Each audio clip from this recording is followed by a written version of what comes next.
Well, everyone, let's get started. Thank you all so much for joining us today to our panel on the evolution of buying behaviour and its implications for sales and revenue leaders. So much has changed over the last couple of years, and we're now seeing buyers complete 95% of their journey before they even speak to your sales team. On top of that, we're seeing the size of buying groups increase, sales cycles getting longer, and win rates declining. It's really tough out there, and it means we've got to adapt our go-to-market strategies. Well, I'm Nicola, and I've been in marketing for 24 years, and I'm worried that I'm getting out of date. So who better to upskill me on the latest insights in this space than our three fantastic panelists who are all experts in this field. Now, before we get started and do some introductions, we'd just love to hear from all of you. So please do introduce yourselves in chat, and also we'd love to hear from you what you think has been the biggest change as well. Okay, so let's go for some introductions. Alice, let's start with you. Yeah, hi everyone. Great to be here today. I'm Alice DeCourcy, CMO at Cognizant. Have been at Cognizant, which is a B2B contact data provider now for about coming up to probably 5.5 years. Started when we were just over 1 million, maybe just about 2 million. Now we're well on the way to 100 million.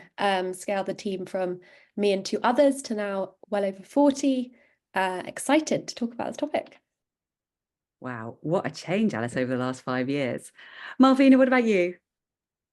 Hi, everyone. Great to meet you. My name is Malvina Alsaik, and I'm the Director of Revenue Enablement at Oyster HR. For those of you who don't know, Oyster is a global employment platform, so we allow companies pretty much to hire great talent irrespective of where they are based. And I'm super excited to dive into the discussion today. Thank you. And Rory? Thanks, Nicola, and thanks everyone for joining today. I'm Rory. I'm the co-founder and CEO of Trumpet. I spent 7 years in B2B SaaS sales, living and breathing the problem that Trumpet solves today, which is that engaging with buyers is pretty difficult. So we're all about buyer enablement and centralizing that collaboration back and forth between sellers and buyers with digital workspaces. And yeah, excited to dive into a topic that I'm very passionate about. Thank you. Well, we're going to chat for about 45 minutes and then have time for questions. So please do pop your questions into chat as we go, and we'll make sure we cover as many as possible at the end. And thank you all for sharing your insights on what's been changing. More emphasis on the buying, on the actual relationship between you and the buyer, bigger buying groups, finance getting more involved. But I'd love to hear from our panelists. Let's start with you, Malvina. What have you seen the biggest change in the behavior at Oyster? Looking at it always from the prism and the lens of enablement and seeing how sales has changed and evolved, especially when it comes to obviously buyer expectations. We are such a digital society, and I think a lot of the trends that we see in the consumer space, next day deliveries, right? Our order arriving 20 minutes after we made the purchase, all of that is really translating into the B2B SaaS space. And ultimately, we as individuals and how we buy products is really mimicked by what's happening in the consumer space. So from an enablement standpoint, especially at Oyster, one of the biggest shifts or changes that we have tried to do is really simplify the entire buyer journey.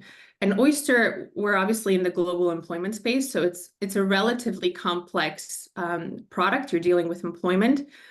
And for us, one of the biggest challenges was, how do we simplify it? How do we make it easy for buyers to know that we are the partner that they should be going with and providing them with the information that they need at the right time? So rather than overwhelming them with absolutely everything, and this is why we can be the best partner for you, but really enabling them to make the decision and meeting them where they are in their own individual buying journey within their organizations. Thank you. So all about simplification, because I think we do have a tendency in B2B SaaS to sometimes make things more complicated than they need to be. Rory, what about you? Yeah, I think similar to Malvina, I can definitely echo that. I think what we're seeing is the buying committee's definitely changed. I think you see enough stats on LinkedIn, but one in particular, 45% of buyers are now millennials. If you think Gen Z are starting to come through, which is a crazy thought, but with those kind of buying personas, what we're seeing is they're very digital first, and I think in particular following COVID and following this transition to more remote work, everyone prefers everything to be as asynchronous as possible. And we're seeing that in how buyers do their research as well. 95%, as you mentioned, of the buying journey is done without our sales team, which is a painful stat to hear. But it basically means that people are relying on their peers, communities like Pavilion, marketing, content. That they basically know who you are, what you do before they speak to you. And that means that I think the job of a modern selling team and even CS is more project-based, more consultative, rather than transactional sales. And I think, well, I believe we're starting to see transactional sales become a bit of a challenge. And with all of this, I think the kind of key takeaway is the increasing importance and need for business cases. We've seen it for 10K deals. We've seen it for 100K deals. It doesn't matter the size anymore, I think, because every budget's getting questioned. That's a key piece. Gosh, yeah, business case for a 10K deal. But yeah, I've absolutely seen that being requested. Alice, what about you? What are you seeing at Cognism? I think the biggest shift is just this expectation now that you need to optimize for the buyer and not for basically the business needs. So I think if you look at your customer journey, historically, how it was set up in a lot of touch points, where if you really questioned why that was there and what its purpose was, it was a lot of the time because as a business, we need to gather this information, or as a business, we need to collect this lead profile at a certain stage, versus now, like, customers' expectations have shifted, and like they expect a lot more. They're just used to being able to do things on demand and have access to information freely and engage with it without having loads of friction. And so rightly, businesses are being like held accountable to improve the customer journey as a result. So the whole kind of old playbook and way of doing things, I think it has to be questioned in like a lot of places. So it's a great exercise always going through that customer journey and actually just asking the question, is this here to serve the customer, or is this here to serve the business? And how do we make it serve the customer? Oh, that gated content, be gone. So Alice, sticking with you, what's this meant for your go-to-market strategy when removing this friction? How have you adapted it? One thing is we got rid of gated content completely. That was an easy one to kind of solve for. But obviously it's not that easy, and it's not that easy if it's super embedded into the workflow of your business. If it's a large business and you have a lot of reps who need those leads or the contact details for those leads. So yeah, there's a lot to unpick there, even if just making that one supposedly simple shift. But I would say just the customer journey exercise and mapping that out. And at every stage we are questioning, like, okay, example we had literally yesterday on a call was because of internal concerns that reps would book meetings with their favored rep who were more likely to SQO that meeting. We were only showing a certain queue of meetings to prospects when they come and book directly with us in an AE's calendar, because again, we removed friction. We said they should be able to directly book with an AE. We don't need to necessarily have a qualification call, but we were making it even harder because we were then having meetings booked 2 weeks out because we didn't want this whole favoritism issue to be a factor at play. We were only showing them certain calendars and availability, and obviously that creates bad customer journey. It means that they've got to wait 2 weeks for a meeting. So that was another example where we had to question why we made that decision and change the setup so that it's actually better fits for the customer. And there'll be so many instances of that throughout the customer journey that if you like do a process of kind of mapping that out, you can really start to remove some of that friction, and ultimately you're going to see much happier prospects and a better result from conversions across it as well. So great takeaway there. Make sure you're mapping out that whole customer journey and all the detail in there as well, even booking meetings. Rory, what about you? Yeah, just on Alice's point there, we're definitely working with a lot of businesses to encourage that. I think it's surprising how many people don't think about the buying journey and identifying where there is potential friction and how they can remove it. But I think on our side, we've encouraged and kind of educated our sales team in particular that like nurturing leads and prospects doesn't start and stop with marketing. It's not just their responsibility, especially as only 5% of buyers are in the market at one time. So this notion that you're going to send 12 touch points over 2 weeks and expect someone to respond and, oh, the timing is also perfect and they're ready to buy is kind of crazy. So whilst marketing are doing incredible efforts across socials and email campaigns and events and things like that, we've also encouraged our sales team to understand that it's equally your job when you have your accounts to engage them throughout pretty much the year, and with value-added content and education. So I think kind of meeting buyers where they are is important, but it doesn't just fall on marketing Slack. And then the other side is, in terms of like how we run our sales process, is full transparency, and that transparency does lend itself to qualification. So being really upfront with people in those very first calls and trying to understand, are they here for a conversation or are they here for a project? And, sometimes it's about asking those tough questions, and, if they understand who's going to be involved, have they looked at other solutions? If not, you should go and look at X, Y, and Z. Like, we're very upfront with our competitors, and we'll say like, they do things better than us here and here, but this is where we differ. And it's like, people get shocked at that. They're like, never ever mention competitors. It's risk. And I always say, well, if someone's not looking at a competitor, one, they're not actually looking, they're not evaluating something properly. And two, they're going to get asked at one point. So why not take control as early on as possible and increase their confidence and trust in you, your product, your understanding of the market. So kind of goes back to this consultative selling approach of, showing that we have the knowledge of our market, our space, and we're there to guide the buyer is quite important. So yeah, just a couple there. I love hearing as a marketeer that it's sales and marketing both responsible for that nurture journey. Thank you. And just interested, starting to talk about competition, how comfortable were your sales team with that initially? I think they're very comfortable. I think it was different for them compared to previous companies where it's, you have to be scared of competition. You don't mention it, you steer away from it, and, you're always the best and they're the worst. I think with us, we kind of got this mindset that there's plenty of room for everyone to play, but also we've got confidence in our team, our products, our go-to-market strategy. So if we've got that confidence, then there's no reason that we shouldn't be able to, encourage them to explore other solutions. And at the end of the day, the buyer is going to have to look at other providers. So if you can do anything, do the research for them, make it easy for them to buy. So yeah, it's I think at first it was different, but they've now embraced it. Yeah, get that hurdle out the way up front. And Malvina, you obviously target the HR space. What have you seen really change in that journey? Yeah, absolutely. I love what Rory just said, which is understanding the competition early on. And I think a lot of salespeople, it's very easy to have happy ears. We're the chosen provider. They love us. They're going to go with us. And then 2 weeks goes by and actually we ended up losing the deal. So that is also something that we do proactively. We know that it's a highly competitive space. We know that if someone is serious about moving forward, they are likely to look at us and potentially 3-4 other solutions out there. So understanding who else they're evaluating, what's going to be important, what's that key decision criteria, like how are they looking to make that decision is really key for our sellers. Another piece to that, bearing in mind that buyers today will do a lot of the research on their own. And sometimes when you talk about, well, how are you going to be making this decision?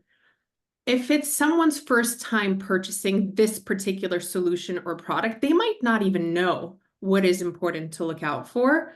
So one of the things that we proactively train our sellers is be in a position to make a recommendation about what the next step should be or whether we're even the best fit for them. Because as much as we all have targets, right, and we all want to hit our targets, sometimes the truth is we might not be the right solution. So also have the confidence to say, I understand based on what you've explained to me, this is going to be really important. And either we are in a position to help you or we aren't. So bearing in mind the research that is done by the buyer, our role as sellers and for our AEs is really to take the information that the buyer has already learned, simplify it, and on the back of that, really be in a position to make that recommendation.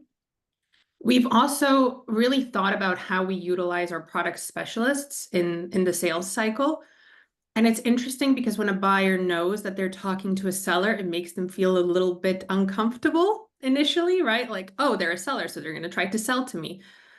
And it's interesting because when you introduce a product specialist or a solution engineer in the sales journey, they almost come in as that very neutral party where, again, are we the right fit? Are we in a position to help you? This is what you need to provide us so that we're able to move forward, make the right recommendation, and so on and so forth. So for us, it's really been all about being proactive in that sense. I think it's really interesting about saying to a potential buyer, we don't think you're the right fit, because I think that really builds trust. And often they'll go and advocate and refer you to others because they really believe you know what you're doing and who the audience is. Can I ask a little bit more about sales engineers? When did you start bringing these into the sales process? Yeah, absolutely. So it has changed a lot over the past, I would say, year and a half. Initially, our solution engineers were brought in very early in the sales cycle. And when I mean early as discovery. And what we realized is actually that's too early to bring them in. And the way that I like to look at solution engineers, it's almost like a toolkit. Like you have this incredible toolkit, but you have to know when to bring out the tool for it to have the most impact and the most value. So it's actually only on certain deals where it's a complex deal. We've done our discovery, we've done our due diligence. We're not bringing them in to do a basic discovery. We're already able to educate the product specialist or solution engineer on what the situation in the account is, what the customer is looking in for. And they really step in around that validation stage to truly map out what the next step and what that future collaboration is going to look like, and what has to be done. And how many do you have, like, compared to the size of the sales team? So our group, it's funny, right? Because usually if you think about a team of solution engineers, you think it's, this huge organization. Actually, it's 3 folks that we have, right? Working with roughly around 35, 40 sellers. So it's a relatively small team, which means also we have to be really strategic about where we bring them in. And at the same time, from an enablement perspective, it puts that pressure that we need to really upskill our sellers to be able to have those complex conversations when they're not able to utilize that particular resource. Got it. Thank you. Alice, coming back to you, have you had any surprises or real challenges as you've been adapting your go-to-market strategy? I think I could probably come in on the back of the whole conversation around solution engineers, and that has been a change that we have implemented recently at Cognism as well, because of the complexity that we're starting to see in deals where we have multiple C-suite decision makers who we have to build business cases for and create bespoke solutions for companies. And that's kind of an expectation that never necessarily used to happen. We also know that it provides better outcomes in the long run as well, in terms of NDR and reducing down churn as well. So we have implemented solution engineers too into the organization at Cognism. They're kind of what we call overlay reps. Again, we have 3 for servicing about 50 of our account execs, but of that 50, only probably a pool of sort of 15 to 20 would really be dipping into that part of the toolkit, because they're the ones working the types of accounts that would require that strategic, kind of solutionizing. So yeah, I think I could just echo that has been a big change that we've seen and a shift we've made in the buying process in order to deliver this more kind of strategic and personalized business case and solutions for potential. And I love that name, overlay reps. Yeah, it works well.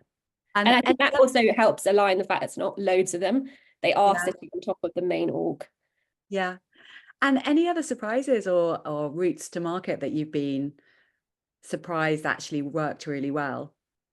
Yeah, I think the other thing that I have found, and this is not necessarily just the nature of the market that is today, I think this is just like a thing that we should always do, is as circumstances change internally, externally, they shift, we should revisit things we tried before that then hadn't worked but might work again. So 3 examples of that for Cognism, parts of our strategy this year that weren't parts of our strategy last year and we're finding work, are ABM, partnerships, and events. So I've probably been quite vocal on historically not loving sponsored events, sorry, Pavilion and any other event providers, or partnerships as channels to utilize heavily in my strategy. But actually this year they've been pivotal to our success, and we have revisited them, revised our approach, and found great success with them. And the same with account-based marketing, wasn't something that we had tried various programs and versions of it historically in Cognism's journey, but it's been this year where in 8 weeks we've managed to contribute 300k in pipeline just from one ABM program. So we've seen massive growth potential there, and it's really helping us drive growth this year. So I'd say revisiting things that hadn't worked before has actually been a great unlock for us. And you talk about events, which I'm a big fan of. Has there been a particular event strategy that's really worked for you? Are you doing anything differently to how you've approached it before?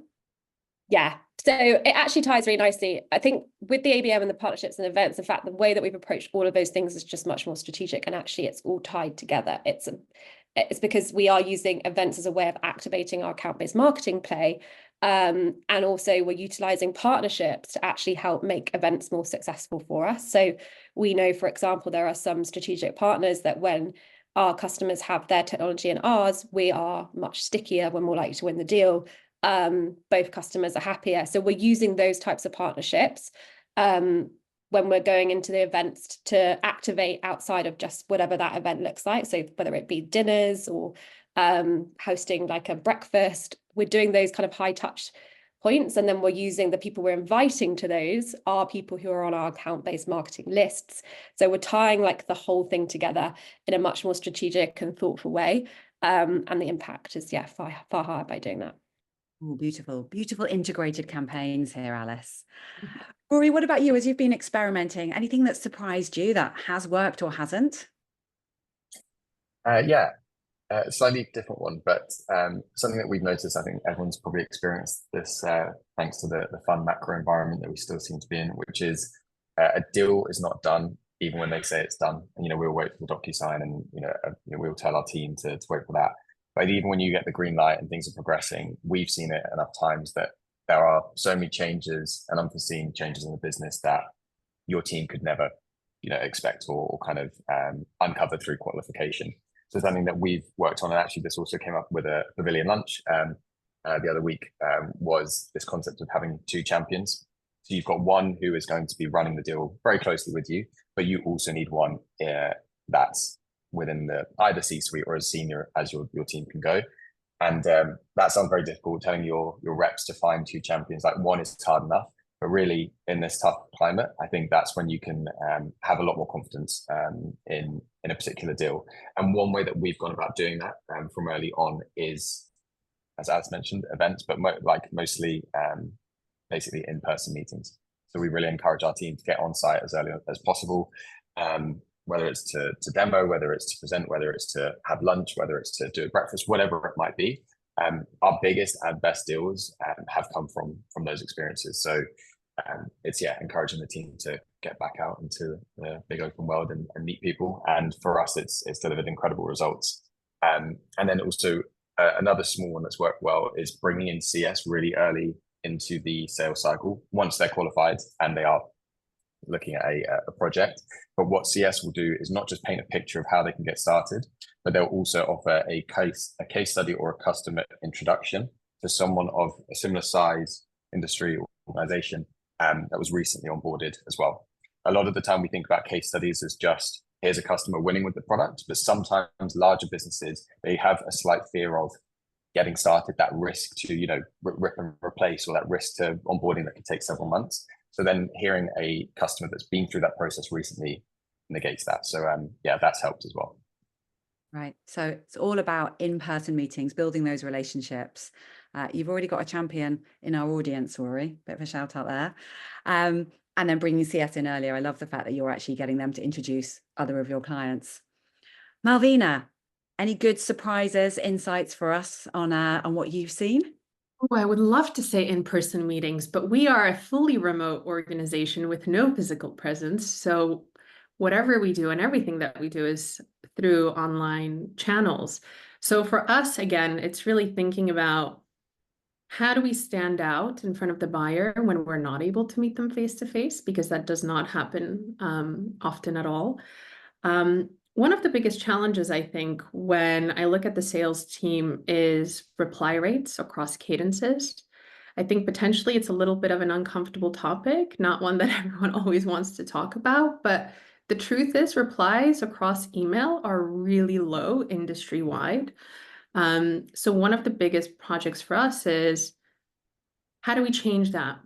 What do we need to change in the messaging so that it resonates? Rory mentioned that 45% of buyers are millennials. We obviously the way we communicate, the way we consume information is very different to how it was 10, 15 years ago. So for us, it's how do we change the messaging to be able to stand out, not sound cliche, and again, potentially utilize AI a little bit, but so it doesn't sound like AI, it still has that personal touch. So a lot of it is also around personalization. How do we make the messaging really relevant to the persona that we're reaching out to? And I think for someone starting off in sales, you know, you can have the most incredible product, but if you don't understand the persona and the person that you're selling to, it's going to be very difficult for you to resonate and actually sound credible. So a big focus for us was let's ensure that every single seller in our organization, from BDRs through to AEs, truly understands these personas and challenges that are associated with that, right? So if we think about global employment and hiring, it's quite complex. It's a complex topic. So how do we break it down so that they are able to ask those intriguing questions, even if it's just to have a conversation? And what you mentioned earlier, even if it's a no today, the fact that you're being honest and trustworthy throughout the sales process, you're showing that credibility. And we've seen this happen. That prospect can actually end up coming back to you a few months or a year later down the line based on the experience that they've had with you. Yeah. I want to stick with you actually, Malvina, because you're talking about very low opening rates with email.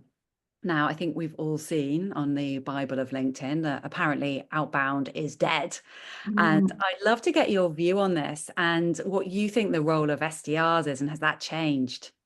Yeah. Outbound is not dead. It's just become a little bit more tricky, and you definitely have to find more creative ways to stand out. You shouldn't rely just on one channel of communication. So for example, with our BDR team and even with our AE team who also do self-generation, it's not just email, it's not just phone calls, it's also leveraging LinkedIn, social, voice notes, Loom videos, so on and so forth to really capture and grasp that attention. I think tying back to what Alice was mentioning around ABM, one of the big things we're trying to do is really pair up our BDRs and our AEs so that they feel like they're working together as a team, that they really have a strategy in place for tackling some of these accounts, because ultimately these BDRs are going to move into an AE role in the future as well. There are organizations who've completely eliminated, you know, their SDR functions and instead focus very heavily on AEs doing their entire outbound. We still have a mixture of that, but I think you have to be more strategic in how you approach the accounts that you want to go after. Thank you. And I have to ask, do your SDRs sit in sales or marketing? As I keep having this pop up as a topic of discussion. In sales. Okay. Alice, what about you? Where do your SDRs sit, and has their role changed at Cognism? Our SDRs do sit in sales. I'd say like we've had it where they have sat in marketing before. I think the biggest thing to think about when you're looking at where are they best placed to sit, it's going to be where they're most motivated to do their job well. So like you have to have a really clear path to progression for them, and that has to be clearly laid out, whether it's in marketing or it's in sales. And even if it's in marketing but their progression path into sales is where majority are going to go, then that needs to be really clear for them and they need to be bought into it. And ultimately for them to be successful, they're going to want to progress, and that's how they're going to do best in their role. And someone also once said to me, it's whoever's going to care the most as well. So I think like those two things are like really important to take into account when you're thinking about where they sit versus like more philosophical, that's not a word, but you know what I mean, type thinking. And in terms of how outbound, I guess I've seen outbound change, we're trying to educate our outbound organization that the value for them is in becoming these subject matter experts to our audience. Like if they can be those people who people go to consume content around things that they care about and they want to understand more, they're going to have more meaningful conversations, and it's going to be an easier job for them ultimately. And that's like a lot of upskilling that needs to happen. That's very different to like the kind of mass spray and pray that used to be the case. Also, back to what I was saying about account-based marketing, we think about outbound now, we've shifted where they focus. So where they don't do any work on our SME segment at all. That's all marketing driven and led. They are only really enterprise and upper mid-market, because that's where we believe they have the biggest strategic value. And in those roles, they're like really researchers, I guess, in that capacity. They're helping find all of the information that allows us to create really personalized campaigns on the marketing side when we partner with them, whether it's understanding who is that wider buying committee, what are their personas, or the specific pain point that we're going to be solving with Cognizant when we implement it. Is it a European use case, a US use case? And our messaging and positioning changes depending on those things. So they're like the researching arm of that empowers those programs to actually be like very effective. So yeah, I guess those are some of the things we've seen and way we're changing things. Yeah, that's really interesting. So really positioning them as the researchers with the super deep insight. Rory, do you have SDRs at Trumpet, and what's their role, if so? We do. We have one, and we took 5 months to hire them, and that was because we're quite intentional with this. We don't believe in spray and pray. We don't believe in anything that's not true personalization. And I think similar to what Alice said, it all comes down to research. And when I think back to when I was an individual seller, like what was research, like what was personalization? You know, when you hire reps as well, and they're like, oh yeah, good outreach is all about personalization. And when you then dig into that and ask, what does that mean? People then struggle to reply and come up with good examples, I think, in most cases. And something that we believe in is we're all just so busy now that, you know, like, oh, we went to the same university, or I noticed that you support Arsenal Football Club. Like it gets a bit of a smile, and you know, it might get a response here and there, but really people care about their day to day. And that's what we kind of educate both our SDR and our AEs on, is put yourself in the buyer's shoes. What are they working on day to day? What are they probably going to care about? What's happening in the company, and doing that research. Perplexity, similar to OpenAI, is a great tool for this. It goes a little bit deeper in terms of the personalization it can help uncover. And that's not saying it does the writing and personalization for you. It just helps accelerate that. So for a campaign that worked really well for us was talking about their team. So if we were going into manager or leadership, we would speak about their AEs or their sales managers. And we'd also maybe mention a competitor or an integration of theirs. And these are all just relevant to the day-to-day of that person. And the response rate for that was I think near like 8-9%. That was purely on email, which is stronger than I think industry average of, you know, sort of 3 or 4. And people just, and that wasn't a, you know, 15, 16 step email sequence. That was after email 2 or 3. It's purely because people could see we've done our research, we've done our due diligence, we know what they do, where they work, and how we can help them. So for us, that worked really well. And then alongside that, you can't just rely on email. You can't just rely on LinkedIn. And something that we're increasingly relying on is intent data. I'm sure everyone has seen intent data thrown around LinkedIn in particular at the moment. And there's a reason for it, is, you know, it's giving you those signals of when to engage with potentially active buyers. So for us, like we're very much thinking of the growth of our team, in particular SDRs, as more of like GTM engineers. How can we enable them to spend more time on the human touch points, which is, you know, going to events, sending voice notes, gifting, phone calls, cold calling isn't dead. So, you know, anything that is slightly automated, whether it's research or email, it's based on relevant and actionable and timely signals. And yeah, for us, it's equipping our team with the right tools to do that. And a little bit of education is needed there, because, you know, a lot of people are used to, you know, adding a bunch of people to a sequence and hitting send, and we just know that doesn't cut it anymore. So there's a few things that work well for us. Yeah, I've definitely had some of those emails with, oh, we both went to Bristol University. And I'm thinking, well, yeah, you went 20 years after me and you're just making me feel old right now. And where does your one SDR sit, Rory? Is it sales or marketing? We're probably too small to have one or the other, and they sit in between. But I think, you know, if we zoom out slightly, for us as an organization, we have a dedicated, you know, marketing and sales channel. We have dedicated marketing and sales kind of like get-togethers each month, where we ideate on ideas, on campaigns, on what we're seeing in the market, on customers that we want to promote, on events that we've got coming up. So we think of it, and CS are involved in that too. We think of it as the revenue team rather than marketing, sales, and CS. We try not to fragment it or label them. But, you know, sales are always at the forefront of our space. Therefore, they have so much input into our marketing. But our SDR is definitely, I'd say, almost like 50-50 at the moment, the amount of time spent between both. They're in the revenue team, not sales or marketing. Yeah, I really like Yeah. that. And Rory, sticking with you, you've just talked about intent data. How has your tech stack changed in the last year or so?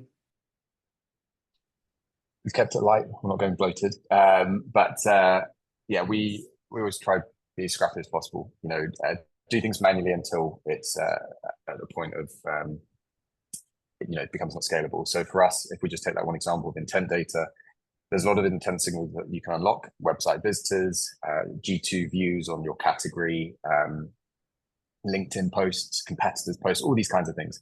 How do you surface that in one place? For us, we went with Common Room, which is a great platform. Recommend everyone checking it out if your team are looking at intent data, because there's so much noise that can happen, and where do they prioritize?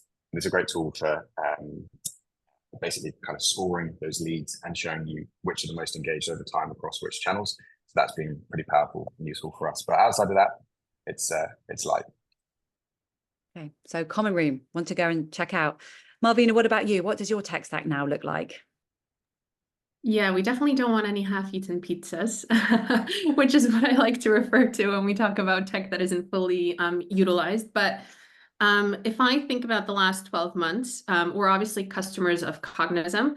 We brought on board Trumpet, which our sales team absolutely loves, and that is the one tool that I think I'm not able to rip out today.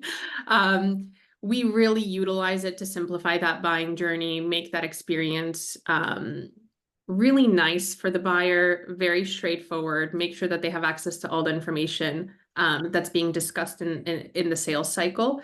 It's also a great indicator actually for us, whether or not they're really serious. So those digital rooms where we see them actively going in, we know that they're serious buyers, like they're serious. So that has been great. Obviously, we're also utilizing intent data. We utilize Clay. We use Matt Kudu sales intelligence as well. We have a lot of tools in our tech stack, but what we're really trying to do is simplify it and make it very seamless for our sellers. Actually, Matt Kudu sales intelligence is sort of allowing us to do that by creating certain playbooks based on specific, again, signals that are important to our industry. But overall, if I look at it from an enablement perspective around other tools that we might potentially be bringing on, I think to Rory's point, like we want to keep it simple and we only want to bring in tools that I know are going to be 100% utilized. So yeah. And I'm guessing in RevOps, Malvina, you can be the gatekeeper on that. Yeah. Nice shout out there for Trumpet and Cognism. And Alice, any that you would really recommend that you've added? Yeah, I must say before I go into some of the others, but we have added Trumpet this year. So that was one change that the team have made. Obviously, I don't sit as closely to sales org, because I won't go too deeply into that, but I know they love it. The terms from a marketing perspective, I step back and I think about the top of the webinar and how the way that buyers buy has changed and how we've shifted our strategy and we've gone fully ungated. And we're kind of all in on this friction-free, deliver everything to everyone, always on, with no gates kind of methodology. It all sounds great, but I still have a CFO and I have a board and I have a CEO, and they still want to understand like what are the things that work and that are really driving revenue, despite that being the approach. So one tool that's kind of unlocked that for us, and is Hockey Stack, which is a software which enables us to see from an ad impression level all the way through to revenue, what the impact has been, whether you have like gated that ad or not, or it's just however you've served it. And that's been huge for us in our approach to unlocking us being able to attribute things back to revenue and pipeline. You can also look at Dream Data. They're in the same category. And actually, we will be migrating to Dream Data off Hockey Stack. So if anyone wanted more pros and cons on the two, I can happily go into that later. And then we've increased usage of technology, which gives us deeper insights into our personas. So Winter is a great piece of software, which we've become kind of power users of since we took this approach. And it's basically persona research on demand, I guess is what I would call it. It means that you can get back insights into your personas, or you can get persona-based insights websites on specific messaging, copy back within like 24 hours or 48-hour window. You can get survey information and insights back as well. It's helped us to completely overhaul like website messaging literally within a week sprint, and help our sales and outbound teams as well with their messaging. So that's been really, really, really useful for us too. So those are two tech that have really helped us in this new world that we live in. And Reach Desk is getting a bit of a shout out and chat as well. And have you changed the KPIs you report on at all now? I'd say like top level KPIs haven't changed. Like they never shift. I guess the way that we look at our leading indicators has changed. So we understand that while we still have a last touch based attribution model in Salesforce, and ultimately whatever the last touch point was on a specific opportunity will be what that gets credited to when it comes to producing data for the RevOps packs, the board packs, etc. What we all understand or are aware of, and what we can now visualize, is that journey was absolutely far from being linear. And we know that there were many touch points across many different channels that actually led to that conversion. And now we're able to visualize those and give attributes and value to different ones. And more importantly, we're able to see patterns. And the patterns is where the power comes in, because that's where we know this is what we should be doubling down on. This is where we should be focusing our efforts so that we do get more of whatever comes out the other end with the last touch attribution. And that still will probably change. So I would say it's more about empowering us to make the right investments to deliver more of what ends up coming in through last touch attribution. And so important for marketing as well to be able to justify where you're spending in some areas. I have to ask, because I'm so nosy, any interesting patterns you've seen?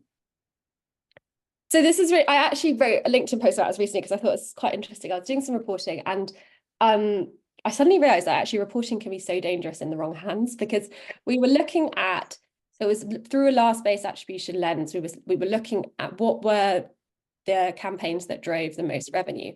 And if you looked at what the output of that report was, it was Google Ads and Google Organic. So you would say, right, we should shut down LinkedIn ads altogether. All this create demand stuff you're doing on LinkedIn ads, stop it. Don't do any of it. Just double down on doing your capture demand stuff on Google Ads and your bottom of funnel SEO focused activity. However, when we went a level deeper and we started looking at what was the first, middle, like unified attribution, essentially, what we really understood was that what was driving all of the revenue into last touch was actually LinkedIn ads. That was like 70% of it. So what we have been able to validate, I guess, which is a pattern, is that with create demand spend, your capture demand, the proportional revenue and pipeline from capture demand goes up, because with creating demand and investing there, you are delivering more end of pipeline. So that was really, by going that level deeper, having a tool like Hockey Stack or Dream Data to visualize that and seeing the impact of that further, like that journey of how it looks like from the investment in create versus capture, and splitting the funnel that way, has enabled us to like double down our investment on LinkedIn versus just piling more dollars into Google Ads. I am 100% going to be checking out your LinkedIn post, and do share, Alice, or we can share in the follow-up as well, because that sounds really interesting. Just a couple more questions before we go over and answer some of our audience's questions. Rory, are you using AI particularly to support your go-to-market motion? I have to ask, because this is what everyone's talking about. Yeah. What does everyone say these days? Like, you have to embrace it, not fight it. And I think that is the case. It's moving too fast. You're just going to get left behind very quickly. So we do bi-weekly kind of lunch and learn equivalents with our team, and we will basically share what's been working for us, any things that we've learned or seen, especially from LinkedIn. There's lots of sharing that takes place there. But one thing that's worked well for us is the formation of business cases. It's something we're actually looking to build into our product later this year, because business cases, a lot of reps don't want to do them because of the heavy lifting that's needed. When I say heavy lifting, typing, writing something. Fortunately with AI, what you can do is you can take a call transcript, you can take your value drivers, which hopefully every rep just has listed down anyway, the business you're speaking to, and what they do, and then a framework, whether it's Medic, Challenger Sale, or similar. And you can plug that into Perplexity, into OpenAI, and give it a structure and say, these are the kind of titles, whether it's the challenges they're facing, the ROI they're looking to to achieve, the status quo, the future state, all these things. You can guide it on titles, and then it will create a first draft for you. If you're in England, make sure to put English language, not English US as well. Otherwise, you've got all the Zs instead of Ss. But what it does is it accelerates that first draft for the reps to then refine, personalize, and kind of complete. Because as mentioned at the very start of this call, we're seeing it pretty much any budget spend is crazy. Below 20K, there's never a thing, but below 20K is requiring a business case. But it does make sense. So why leave that heavy lifting for your buyers if you can do that for them? Because you've done all the qualification, you've done all the discovery, you understand the space, the competitors, like what they're looking to achieve better than anyone. So really, it's the job of the rep and the revenue team to put something together. But that's worked really well for us. Huge efficiencies there in this proliferation of business cases. Malvina, what about you? Are you using it in RevOps or in the go-to-market function? Yeah, from a seller perspective, I think AI is a great co-pilot to sellers. I don't think it's ever going to fully replace sellers. And when I say co-pilot, if we think about, someone mentioned they look at their SDRs as researchers, and I fully agree with that. And that's where AI can be phenomenal, right? Helping you do that research on a specific persona, on a specific account, on an industry that you might not be familiar with, or you just recently joined and you need to understand what's going on. So I think that research piece is incredible. I'm not a big fan of AI generated messaging. I think somehow we've gotten to a place where every message looks and feels and sounds exactly the same and utilizes verbiage that we wouldn't use in a day-to-day. So that for me almost sticks out. But we are utilizing AI functionality in some of the tools that we have in our tech stack. So for example, we're Gong customers. Gong has done an incredible job with AI. Sellers can come in and ask a simple question: what could I have done differently on this call to understand the pain? And it's going to spit out the list of questions that you should have potentially asked. The ability to quickly write a follow-up email. We all know, right? Those sellers that take notes, you don't really need to do that anymore. You have the transcript, and then you're able to very quickly generate a follow-up email that obviously you're going to need to tweak in certain instances. But the core of what you need to do is already done for you. We always talk about that disparity between how much time sellers are actually selling versus doing the admin. And I think AI can help a lot with those tasks that we don't necessarily want to do, right? Whether it's updating fields in Salesforce, creating that follow-up, but also opportunities for coaching and learning. So much emphasis is put on managers and leaders to coach their sellers to be better, and rightly so. I think that's oftentimes overlooked. But now with AI, we have the tools available, and if we have the will, we can actually utilize AI in tools like Gong, for example, to coach and improve with every single conversation that we're having. Nice. So all about co-piloting with AI. Yeah. Alice, anything you want to add? Yeah, I think the way we've been thinking about AI is there's two things. Number one is actually in setting our Q3 OKRs, I've given every team an OKR around just taking one repeatable workflow and using AI in some way to make that workflow more efficient. So it's just a very, very simple OKR, but I want everyone to start embracing it and understanding how it can actually make their day and repeatable tasks much more simple without reducing down the personalized and the credibility of the stuff that they're doing. So an example is we've now used it to help us shape the scripts that we send out before podcasts for guests. We can input things like their recent LinkedIn posts, all the stuff we used to do anyway, the research that we used to manually do, we can put in, and then we can get back something which we will obviously tweak and make better ourselves, but like it takes half the time. So just across the whole team, trying to get people to think about workflows like that, which they can utilize AI to help them become more efficient. That's something that we're doing.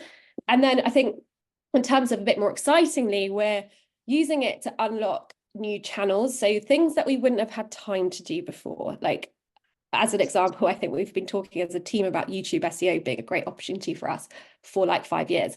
And we've just never prioritized it or had time to invest in it in a meaningful way. And we've like made a decision. We're like, well, what's the worst outcome that could happen by us trying to use AI to unlock this potential for us versus not doing it at all? And obviously there's no worse than doing nothing. So we're now looking at ways in which we can feed it our unique, valuable SME driven content to output like the scripts, which is really where we were struggling to actually get velocity on, to start leveraging YouTube as a channel for us, which we weren't able to do before. So I think that's like a second lens that we're looking at it from as well. Two great tips. I love that, building it into your OKRs as well. I know we've got a couple of questions. So last one for you all. I'm going to start with you, Alice. What would be your one takeaway for the audience and anything to avoid? I think my biggest takeaway is like, I can be this really guilty of this, but don't dismiss things that didn't work in the past. And I think it's really important to kind of have a cadence for revisiting any initiative that didn't work before, and trying it again with a new lens or a new strategy, because it might be that it failed previously because it wasn't the right resource on it, or you didn't give it the right time, the right strategy. There's so many things, it wasn't just the right time for that channel at that stage. So I think having a regular cadence for revisiting things you think didn't work, and meaningfully trying them again is something that I'm glad that we're doing, and has definitely helped us. I like that, meaningfully trying them again. Rory, what about you? I'm going to drop a link in the channel that I'd recommend everyone checking out. It's this notion of sense-making sales. And as we've moved into a world where people are more asynchronous, they're doing more research by themselves, it's actually become incredibly overwhelming. And that's why we're seeing so much indecision. Obviously, everyone knows about the jolt effect, recommended read there. But previously, buyers would come to us, we'd guide them through the process, and we had a bit more control. Now they're doing more research by themselves. And then they come to us, they're unsure. So it's our job as sellers to make the buying journey as seamless as possible, but to help them make sense of this incredibly overwhelming, complex, and high risk potentially decision that they're about to make. And I think it's educating our sales team on why that's important, and the entire experience is both as valuable as the buying journey in itself. So as the product, I think there's that Gartner stat, 85% of buyers care as much about the experience as the product. So that speaks for itself there. But that's my kind of final takeaway. Thank you. And thank you for sharing that link. Looks super interesting. Malvina, you get the last word. Ooh, the hardest one. Be nimble and agile and ditch the PowerPoints. 100% on that one. We've got 5 minutes for questions. So thank you so much, panelists. That was fantastic. So insightful. I've got a ton of notes, and we'll be sharing some of the links afterwards as well. I know that Stephen's got a question. So Stephen, do you want to come off mute and ask away? Yeah, perfect. Thanks everyone for the session. Really, really good. The question probably directed at Rory more so. So I've been following Rory on LinkedIn, great content, and I always revert back to Rory when I'm recommending some founders that I'm working with on how to, post content and strategies and tactics.